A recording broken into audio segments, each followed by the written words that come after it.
over the past week was in the news. There was a piece about how Maurice Sendak was actually originally going to illustrate The Hobbit. Not originally because Tolkien did that, of course, but he did some preliminary drawings for it, and the publisher sent them to Tolkien, but his publisher got the story wrong.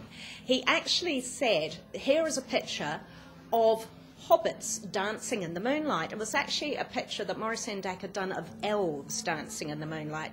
Tolkien was so infuriated, he obviously never read the book, he doesn't know what a hobbit looks like, sent them back in a huff. And so then the publisher had to sort of mediate, and it took the publisher months and months to set up another meeting, because they were going to have this meeting about it, sort out the next illustrated version of The Hobbit. And in the meantime, Maurice Sendak had a heart attack and was in hospital for months. And then by the time he got well enough for the meeting, Tolkien died. So the book never happened. There were 2 illustrations, and they would have been great. Now, as it happens, I was a costume illustrator on Peter Jackson's The Hobbit. And I've been thinking about illustration, and, you know, there's always budgetary restrictions with filmmaking. And I thought, well, you know, we were aware that we were racking up the dollars on costume making, you know. And I thought, well, if they run out of money, it's not a problem, because I am a craft expert, and they could actually use me for something other than illustrating. I am very handy with an egg carton. So I thought, in the grand tradition of Jack Black's Be Kind, Rewind, I could do not only a version of The Hobbit, but I could pay homage to Maurice Sendak and do a Swedish version of Where the Wild Things Are.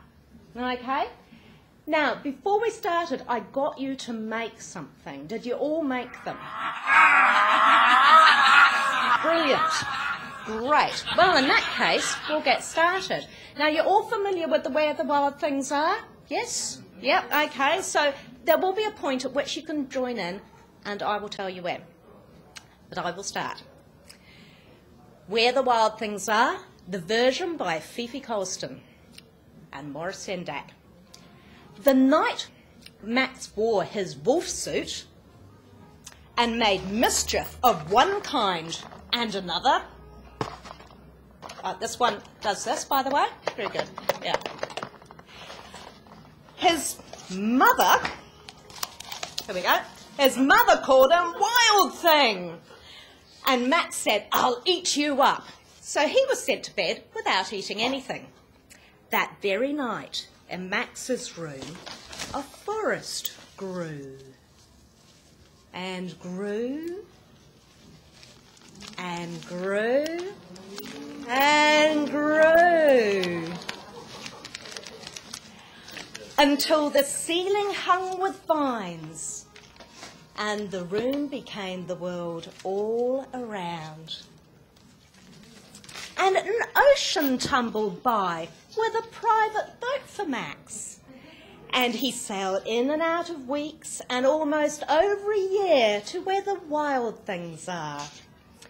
And when he came to the place where the wild things are, and this is where you're going to come in, they roared their terrible roars and gnashed their terrible teeth and rolled their terrible eyes, here we go, and showed their terrible claws.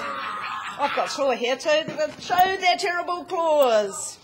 Rah, rah, rah.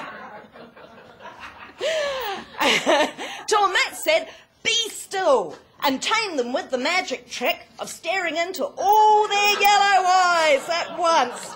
It's a coffee cup holder, by the way. You too can make this. Without blinking once. And the wild things were scared, and they called him the king of all wild things. And now, said Max, let the wild rumpus start. Okay, wild rumpus, everybody. Rah! Woo! Now stop, said Max, and sent them off to bed without their supper. And Max, the king of all wild things, was lonely and wanted to be where someone loved him best of all. Then all around, from far away across the world, he smelled good things to eat, and he gave up being king of where the wild things are. But the wild things said, "Oh, please don't go. We'll eat you up. We love you so." And Max said, "No." And the wild things roared their terrible roars and gnashed their terrible teeth and rolled their terrible eyes and showed their terrible claws. But Max stepped back into his private boat and waved goodbye and sailed out. Back over a year, in and out of weeks, and through a day, and into the night of his very own room, where he found his supper waiting for him. And she was still hot.